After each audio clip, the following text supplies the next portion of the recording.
Sorry sir, late po ako ng gising. Di po nag-alarm yung alarm ko. Opo, okay lang po ako. Napuyat lang din kagabi sa alarm clock eh. Oo nga, parang puwet na puwet siya. Ti.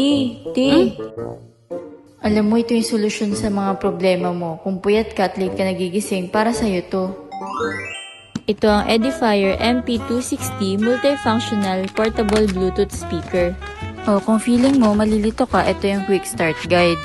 Alam mo bang meron itong Bluetooth 5.0 na pwede mo magamit for further transmission sa mga Bluetooth and wireless devices. May auxiliary cable and USB charging cable. Pwede rin yan gamitin kung gusto mo mag-play ng music. Meron itong 7 hours battery life. For audio transmission, merong USB port, SD card slot, aux port, at micro USB. Pwede mo to gamitin as clock and alarm clock. Sigurado magigising ka na talaga ng maaga dahil sa sounds nito at sobrang klaro.